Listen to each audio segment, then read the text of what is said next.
guy on, there's a major brewing story that I had no knowledge of, and I suspect that no one who is watching, listening, is aware of this either. This guy is one of the world's leading experts in logistics, in that business of getting something from here to there. You know, supply chain, all of that is the business of logistics.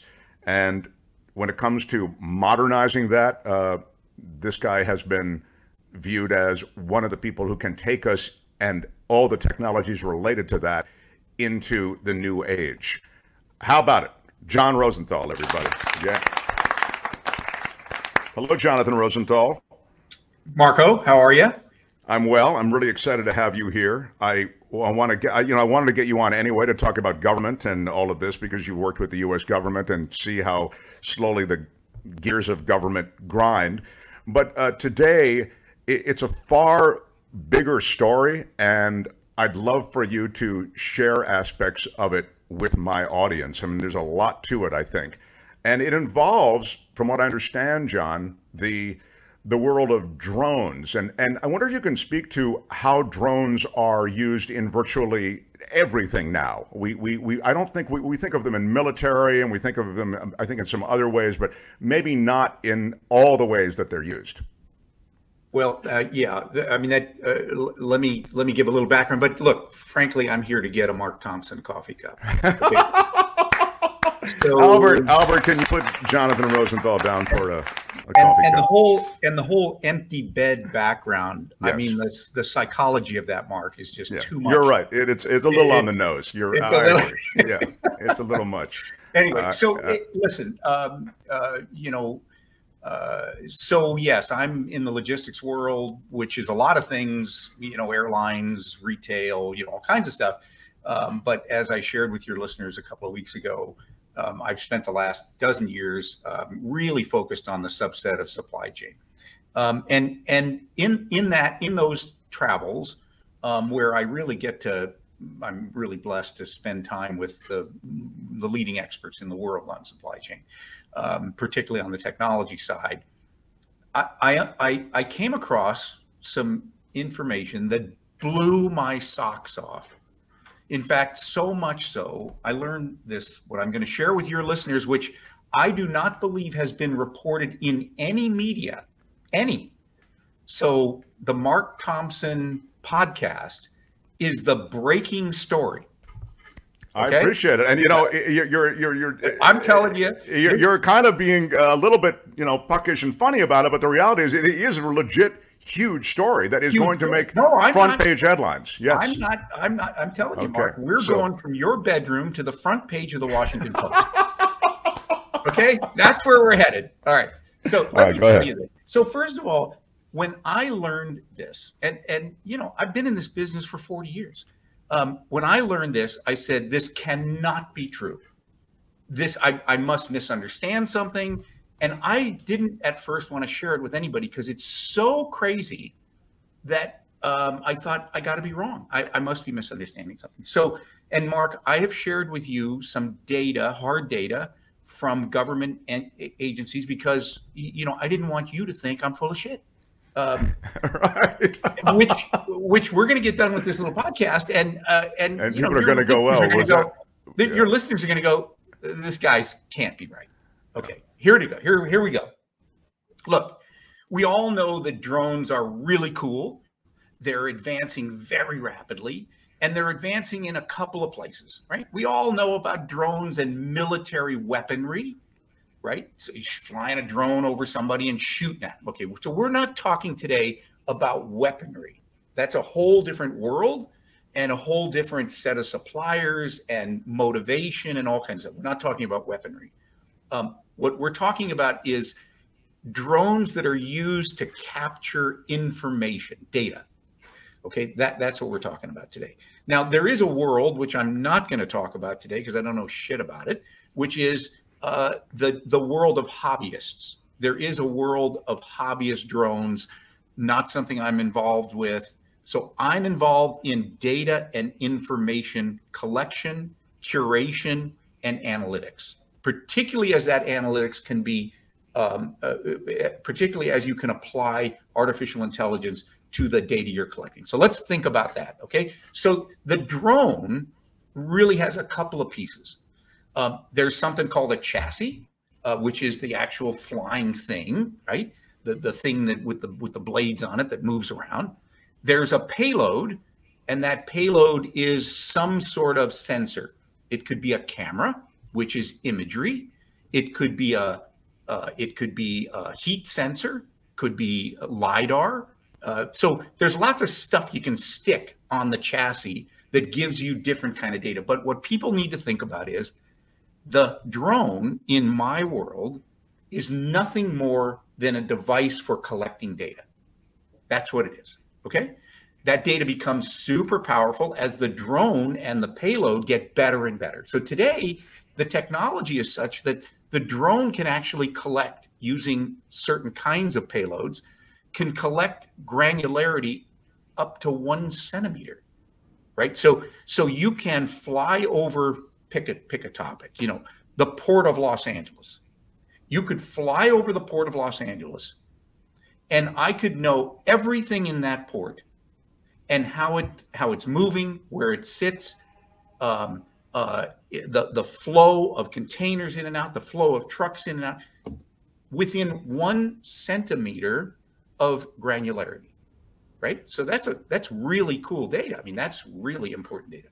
And when you say I could fly a drone into the drones are flown to keep track of a lot of stuff going on there, right? And that's the point. It's not like we're talking the existing drone programs collect data on all that stuff you're talking about. Oh yeah. So that exists, right?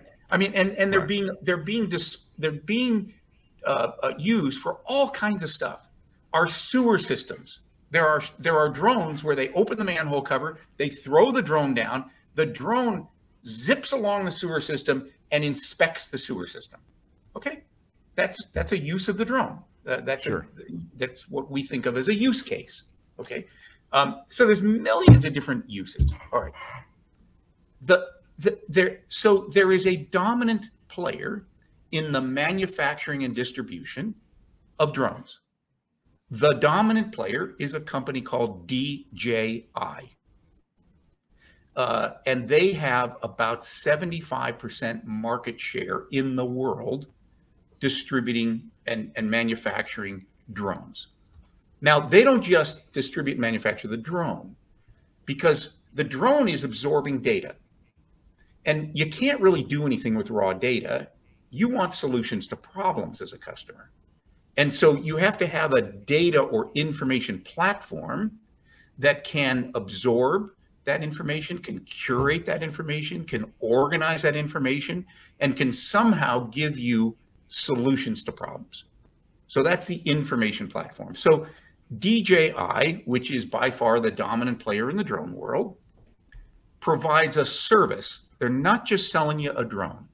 They're selling you a service. They're saying we'll get all this data for you by drone, and now we're going to curate, as you suggested, and analyze so that you have some sense made of that data. Correct. Because depending on what company you are, or city or county or federal government or whatever, obviously you've got different kinds of questions. So whatever question you have, we'll try to answer it by taking what is thought of as a data lake. That's all the data that gets collected. And we'll go through it, and we'll tell you answers to problems using that data. Okay. So that exists today. We're in the middle of that. We own a company that I think is going to be a big player in the hosting of that data. We're partners with the largest company in the world that does data hosting for location intelligence. And that's really the science we're talking about here, is location intelligence. Okay. So none of that should be shocking. None of that should be surprising. That all exists. Let me just ask you a question, just because you used the term, and I want to make sure I'm clear on it. Location intelligence means what? Just intelligence related to a specific area and place? Exactly. So you got to think about, this is lots and lots of data, right? Lots and lots of data. How the hell do you organize that data, and how do you access the data if it's not well organized?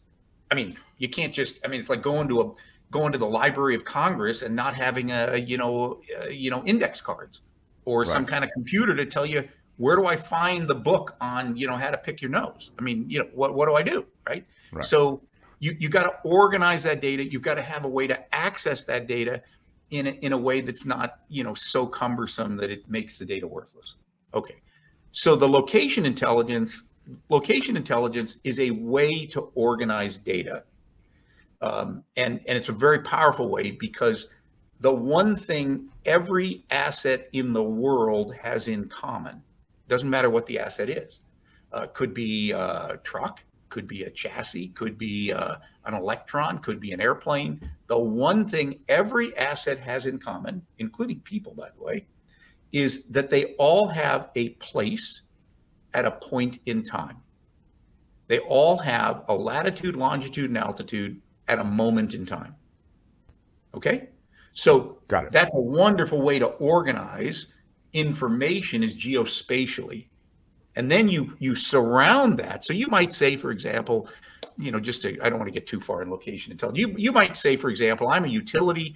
I want to know where all my telephone poles are. Okay, great. So now we now know latitude, longitude, altitude, where your telephone pole is. And by the way, that's relevant to a lot of us because of the PG&E fires and all the rest. They do use drone technology now to track that and to evaluate it. Okay. But you really want to know a lot more than where's my telephone pole, right? You might want to know, for example, when was it installed? What kind of material did they use? What are the easements leading up to that telephone pole? What are the wires hooked up to it? What's the hardware? We got to condense. And you're saying all that information can be digested and curated alongside the drone information that you've talked about? So location intelligence is that information organized around a place, a latitude, longitude, and altitude. Okay. So all of that surrounding information you can now access by merely going to the latitude, longitude, altitude. Okay. Wow, that's extraordinary. And is that all done by this company that dominates the drone space? No, that's an industry. Okay. That's an entire industry. Okay. So, and we're in the middle of that industry. Okay. So as part of this, I learned a lot about drones. And I came across and learned about the drone market and learned that this company, DJI, has, the dominant player in drones. And they're out there collecting 75% of the market. And so all that data goes into them, you're saying. Correct. Okay. Correct. 75%. How are they so dominant in the market, this one company? Well, we'll get to that. Put that to the side. Now, go ahead. Tell me why they're dominant. They're very clever, is why they're dominant. Okay. Here's the aha moment. That company is owned by the Chinese government. That data resides on servers in China. So these drones, 75% of the market, are flying over every city, over every port, over every rail yard, over every bridge, over every utility infrastructure, collecting data, and that data is stored in China. Now your listeners are either going, "Oh my God, they're running for the doors," or they're going, "This guy's full of shit." And I'm telling you, this is true. Now, the government, you might scratch your head and go, "Well, how the hell did we allow that to happen?" But they're worried about TikTok. They're worried about a lot of other things that come from China. Why didn't they focus on this? Oh, you're muted, John. I think you muted yourself by accident, maybe. Albert, can you help him? Why is he muted? Muted right at the most dramatic moment in the whole thing? Yeah, there's a button on the bottom left. It says you just had to hit that probably. Yeah, bottom left, just the bottom left there on your screen. No, it's not. It's coming from you're muted. It doesn't matter your source. You're muted. How can someone so sophisticated technologically have inadvertently hit the mute button? This is the true irony of.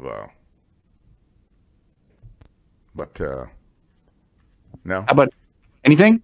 That's better. That's good. Yeah. So you just okay. Good.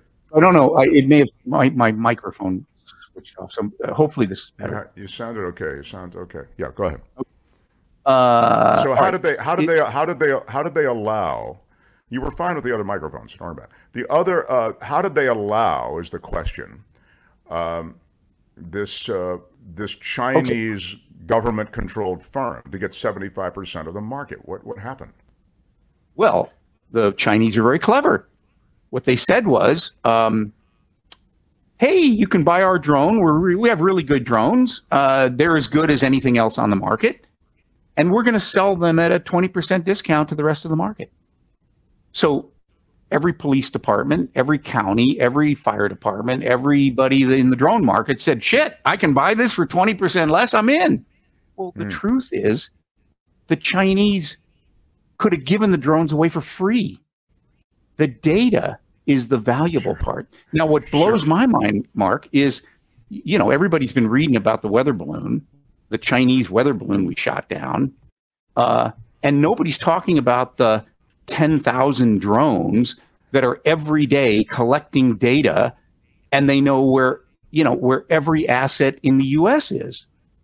With great granularity, not a weather balloon. I mean, a weather balloon, really? The capabilities of a weather balloon are really minimal.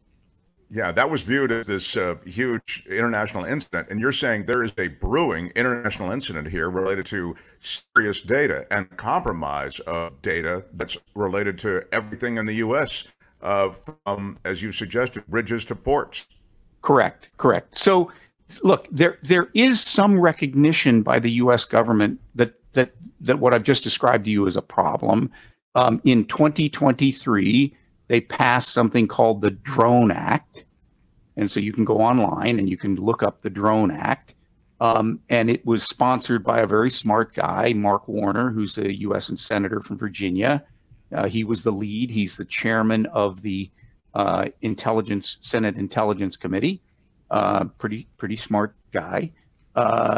And so in a nutshell, it basically says, look, if you're going to buy a Chinese drone and house the data in China, you can't use federal funds. Okay, well, it's a start. It's a start, right? It's a start.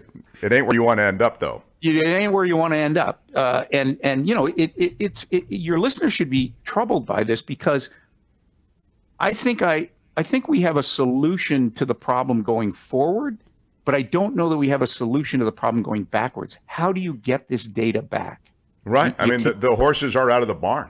Horses are out of the barn. But it gets worse as you collect more data, because you can then not only see where things are, you know, yesterday, but you can begin to see movement. You can begin to see relative movement. So you want to put a stop to this pretty quickly. And, you know, one of the reasons I wanted to come on your podcast and share this with your listeners is that I intend to, you know, go further and talk to the government and say, what the heck are we doing here? Because, you know, those drones are flying in U.S. airspace. And so you could say, as one possible solution or mitigation, look, if you fly in U.S. airspace, you got to have a certified drone. And that drone has to store its data in the U.S. by an American company. I love that. That's a simple solution.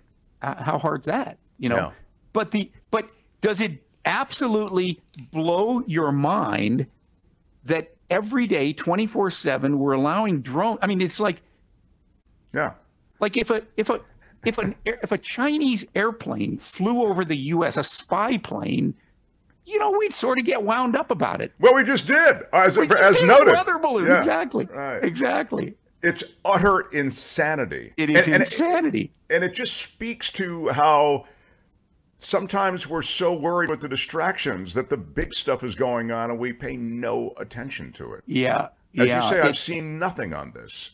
I know. I know. And I saw nothing. I was surprised by the whole thing. And I'm in the business. But, you know, look, the Chinese are very clever. They've been collecting this data for a decade. And they did it quietly. And they said, well, the way we're going to do this is we're going to subsidize. We're going to give you a really good drone, really cheap, right? And we said, I'm in.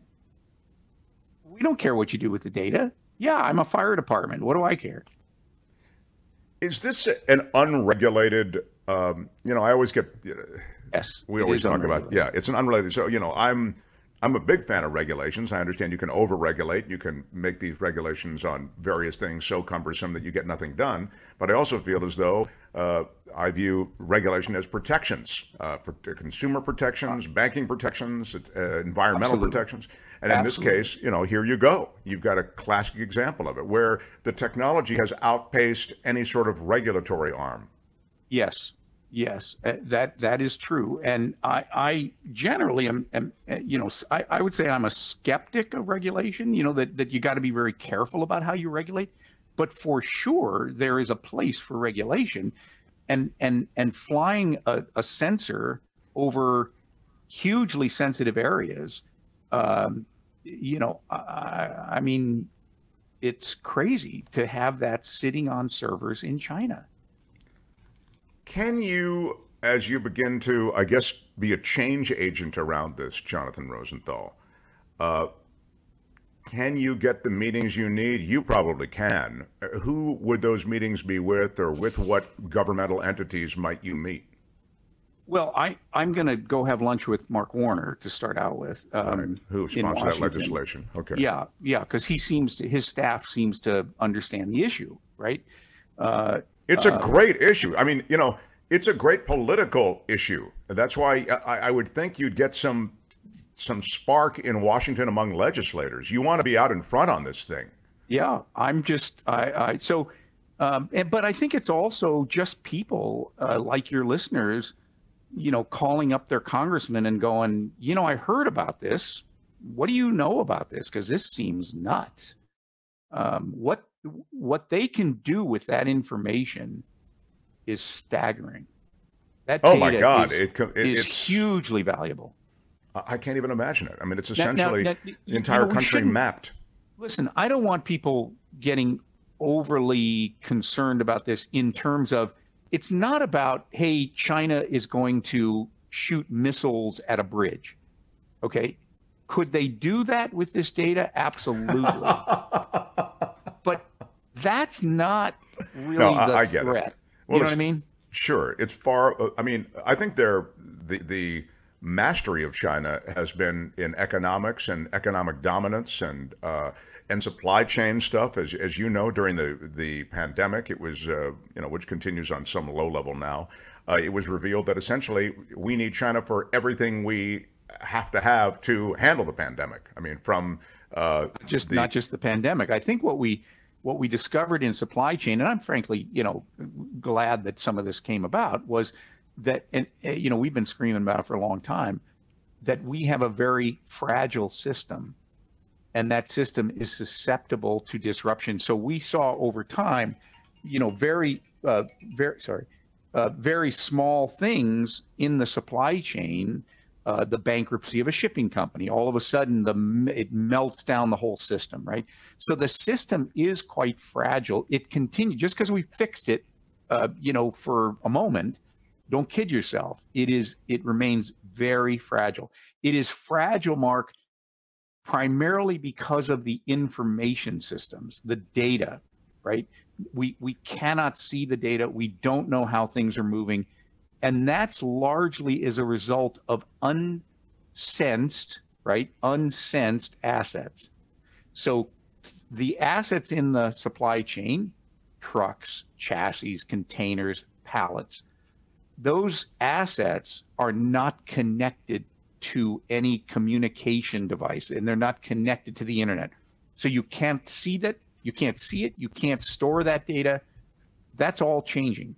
That's astounding. And by the way, in the instance that you've just described, or in the case you've just described with so much data being stored on Chinese government servers, you end up with an idea that maybe it's not so bad that stuff has lived independent. I think from a logistics standpoint, it was bad, but from a data standpoint and data being compromised standpoint, maybe not so bad. New technologies might be walled off from that. Yeah. Well, I think collecting the data is a really good thing. Of course. I just don't want it sitting in. Yeah, storing the data. Yeah, it's a really good thing, but you ought to put it in a vault someplace. Yeah, maybe in this country. Yeah, right. Maybe in this country, and maybe an American company ought to kind of oversee it, and maybe that company ought to have some sort of security oversight. And like, really, in China? Yeah. What do you? I mean, it really is. Again, as we move back and forth with an adversarial relationship with China, you end up in all sorts of different areas, economics and military, having to sort of reposition our country relative to theirs. This strikes me as a major ball that got into the outfield. I just do not know how it happened. I'm with you. I'm with you, and I'm with you in large part because the one thing we really understand, I mean, we spend our whole lives dealing with this, is the power of data. And most people don't really wrap their heads around that, particularly now with the advances in artificial intelligence. That data, because as you know, artificial intelligence feeds on large data stocks, right? That's what it needs to live. Sure. And there is no larger data stock than logistics, that because every one of those assets at every minute of every day produces new data.